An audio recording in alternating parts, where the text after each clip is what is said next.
Not every person who gives you advice is qualified to give it. Some counsel carries wisdom, some carries agenda, and some carries nothing at all except the sound of a voice you already wanted to hear. And yet you asked, you listened, you wrote it down.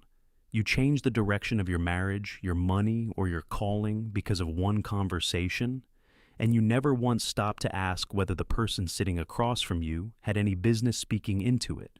You trusted the answer because you trusted the person, and those two things are not the same thing. Today I want to show you something the church rarely talks about.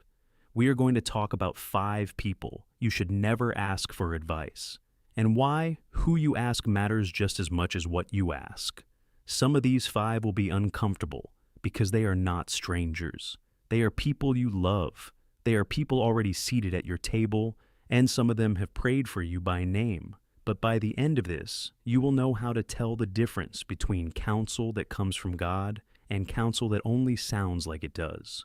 Proverbs chapter 11, verse 14 says, "For lack of guidance, a nation falls, but victory is won through many advisors." Most Christians read that verse as a promise about numbers. Ask enough people, and you will eventually land on the right answer. That reading is not wrong, but it is not the whole verse either. Very few notice what the rest of Scripture does with that idea. The Bible spends far more words describing the character of an advisor than it ever spends on the quantity of them. Many advisors is not the same thing as many voices. God was never counting heads. He was weighing hearts. The problem is rarely that you refused advice. The problem is who you were sitting across from when you asked. Person 1, never ask for advice from someone who is still living in the very thing you were trying to escape. Many people go straight to this person, and the reason sounds noble. They understand. They have been through it. They will not judge me. There is something real in that, because shared experience creates a kind of instant trust. But the Bible draws a line here that we do not like to draw. There is a difference between someone who has walked through a thing and come out the other side, and someone who is still standing in the middle of it, handing out directions. I once sat with a man who was trying to get out of debt. He was serious about it. He prayed about it. And every week he carried his questions to a friend who was buried twice as deep as he was. The answer was always the same. Everyone owes something. That is just how the world works. Give it time. Nothing dramatic happened. There was no argument and no falling out. He simply stopped believing that getting out was possible because the only voice speaking into it had stopped believing it a long time ago. Psalm chapter 1 verse 1 opens the entire book of Psalms with this: "Blessed is the one who does not walk in step with the wicked, or stand in the way that sinners take, or sit in the company of mockers." Notice the progression in that verse. Walk, then stand, then sit. It begins with counsel, and it ends with a seat at the table. Here is what most believers overlook. A person cannot lead you somewhere they have refused to go themselves. Compassion qualifies them to sit with you inside the problem. It does not qualify them to tell you the way out of it. Person 2, never ask for advice from someone who benefits from your answer. This one hides well because the person is often genuinely fond of you. We assume that if someone loves us, their counsel must be clean.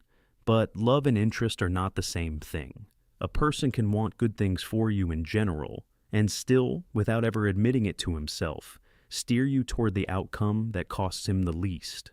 I remember a woman asking her business partner whether she should take a position in another city. He told her, gently and at length, that God had clearly planted her where she was. Every word of it sounded spiritual. Not one word of it accounted for what her leaving would have cost him. She stayed. She was faithful about staying. And for years afterward, she carried a quiet ache she could never quite name, because a decision had been made for her under the language of the will of God. Micah chapter 3, verse 11 describes an entire nation running on this. Her leaders judge for a bribe. Her priests teach for a price. Her prophets tell fortunes for money. Yet they look for the Lord's support and say, "Is not the Lord among us?" They were not lying about God. They were charging for him. The deeper lesson is this: before you weigh what someone told you, weigh what it would have cost them to tell you the opposite. If the honest answer would have taken something out of their hands, you did not receive counsel that day. You received a position.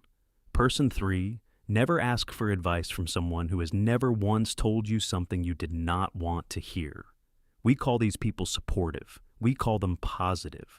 In a world that treats disagreement as disloyalty, they are the easiest people in your life to sit with. But a person who has never corrected you is not safe. They are unwilling, and unwillingness in an advisor is not kindness. It is absence wearing the face of encouragement. I have watched a young man build an entire ministry on the encouragement of a friend who told him that every idea was from God. Every single one. When the numbers said otherwise, the friend called it opposition. When older leaders raised concerns, the friend called it jealousy. There was no confrontation and no scandal, nothing anyone could point to afterward. The work simply thinned out over 2 years until there was almost nothing left. And the last person still calling it a success was the one who had never told him the truth. 2 Timothy chapter 4, verse 3 saw this coming. For the time will come when people will not put up with sound doctrine. Instead, to suit their own desires, they will gather around them a great number of teachers to say what their itching ears want to hear. Read that verse slowly. The people in it are not being deceived. They are shopping. Here is what many believers overlook. The measure of an advisor is not how you feel walking away from them. It is whether they have ever risked the friendship to tell you something true. Someone who has never spent anything to correct you has never actually advised you. I need to be very careful and very clear before I say this next one, because it would be easy to hear it wrong. I am not talking about a new believer. I am not telling you to rank the people in your life by how spiritual they sound. Some of the wisest counsel I have ever received came from people who would never call themselves teachers. I am talking about something else entirely. Person 4, never ask for spiritual direction from someone who has never asked God anything in their life. This is not about church attendance, and it is not about vocabulary. There are people who can quote scripture fluently and have never once brought a decision to God and waited for an answer. And we ask them anyway because they are capable, and because competence in one room is very easily mistaken for authority in another. I clearly remember a family asking a relative what to do about a child who had walked away from the faith. The relative was successful, respected, the one everybody in that family called first about everything. He told them to stop bringing it up. Give the boy space. Do not push religion on him. It was practical advice, and it was offered with real affection. What it never once included was prayer, because the man had never prayed about anything in his life. The family followed it. The subject quietly closed, and after a while, nobody raised it again. 1 Corinthians chapter 2, verse 14 explains why this happens. The person without the Spirit does not accept the things that come from the Spirit of God, but considers them foolishness, and cannot understand them because they are discerned only through the Spirit. That is not an insult aimed at anyone. It is a limitation. You would not ask a man who has never been to sea to read the weather over open water. The deeper lesson is this: wisdom about life and wisdom about God are not the same currency, and one does not quietly convert into the other. Ask a skilled person about their skill. Do not ask them about your soul. Person 5. Never ask for advice from the person you chose because you already knew what they were going to say. The first 4 points were about them. This one is about you. Because it is possible to do everything right on the outside, to seek counsel, to pray about it beforehand, to bring it to a mature believer, and still walk into that conversation with the decision already made and the verdict already written. What you are asking for at that point is not guidance. It is a signature. I once discovered that I had done this myself. I had a decision I did not want examined, so I carried it to the one person I knew would agree with me. I told myself I was being wise. I told myself I was being efficient. I had already ruled out the two people who would have asked me the hard question, and I had ruled them out before I ever picked up the phone. Nothing about that conversation was dishonest. It simply was not a question. 1 Kings 12 records a king who did exactly this. Rehoboam asked the elders who had served his father, and they told him to lighten the load on the people. Verse 8 says, "But Rehoboam rejected the advice the elders gave him, and consulted the young men who had grown up with him. He did not lack counsel. He kept asking until the answer matched what he had already chosen, and it cost him most of a kingdom." That is the part many believers never see. The most dangerous advisor in your life is not the fool, the flatterer, or the stranger. It is the person you selected because you already knew what they would tell you, and you will never catch that by examining them. You will only catch it by examining why you picked up the phone.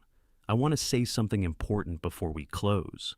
This message is not about becoming suspicious of everyone who offers to help you. God gave us counsel on purpose. Proverbs chapter 15, verse 22 says, "Plans fail for lack of counsel, but with many advisors they succeed." You are not being told to stop asking, and you are not being told to cut anyone out of your life. The people on this list are not your enemies. Most of them love you. They are simply the wrong hands to place a decision into. So keep asking. Just ask on purpose. Take the question to God first, and let Him tell you who to ask second. If this message spoke to you today, write in the comments, "Lord, be the first voice I listen to." And if you know someone who is standing in front of a decision right now and has already picked the person they are going to ask, share this video with them before they make that call. Subscribe to Sketch Scripture so we can keep growing together in biblical wisdom. God bless you, my brother, my sister. Until next time.